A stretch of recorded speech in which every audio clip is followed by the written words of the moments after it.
bienvenue sur Cocotte TV pour une nouvelle vidéo de présentation. Aujourd'hui, on termine la collection iGEM de ces Silverstone avec le modèle en 280 mm. On va s'attarder un tout petit peu sur la boîte. Nous l'avons dit à plusieurs reprises, il y a du RGB. Alors, franchement, il y a le logo, enfin, il y a plutôt la photo du produit en gros. Nous avons de très nombreux logos ici pour la compatibilité, le petit logo RGB. Il manque juste un logo, c'est cette information ici. La compatibilité en Threadripper, c'est quand même un point important pour ce produit puisqu'il est compatible avec, on va dire, les sockets mainstream, mais aussi le Threadripper. Pas besoin de demander un kit spécial en option qui peut coûter 5 €, 10 €, être demandé gratuitement, peu importe. Tout est fourni directement de base. Et ça, c'est quand même plutôt intéressant puisqu'en plus, nous avons une base qui est imposante. Si je mets la main à côté, on le voit, c'est quand même gros, donc ça recouvre entièrement le processeur.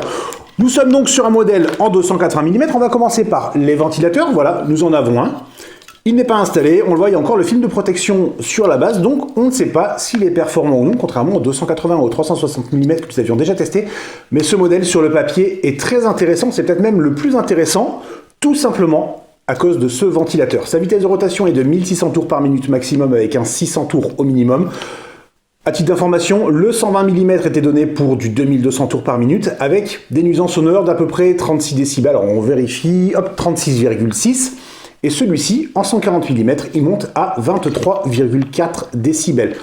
C'est beaucoup moins. Le 360 mm était bruyant, forcément, à plein régime avec 3 ventilateurs. Le 240 mm faisait un peu de bruit. Du coup, on attend de très bonnes choses de ce modèle, d'autant plus que sur les papiers, pression statique et débit d'air sont similaires à 0, quelque chose, on va dire même à 1, par rapport au modèle en 120 mm. Donc forcément, on est plutôt emballé par ce modèle. Le 280 mm, généralement, c'est pas trop notre tasse.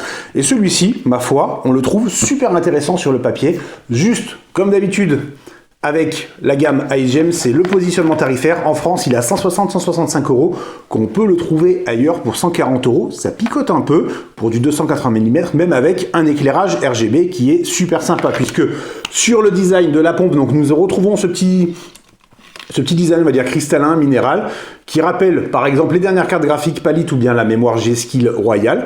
Nous aurons un éclairage dessous, de notre point de vue, qui manque peut-être un anneau tamisé, histoire d'avoir une diffusion un peu plus homogène, puisqu'on peut voir, si on regarde vraiment en face, les diodes. Ça, c'est un détail. Nous retrouvons des tuyaux qui courbent bien avec une jolie gaine nylon, et bien entendu, un radiateur en aluminium d'une épaisseur de 27 mm à la finition qui est impeccable. Alors, le design du radiateur est simple, il est même peut-être trop simple par rapport à la pompe, mais une fois que ce sera dans un boîtier, normalement, on ne devrait pas trop le voir. Donc, on ne va pas chipoter.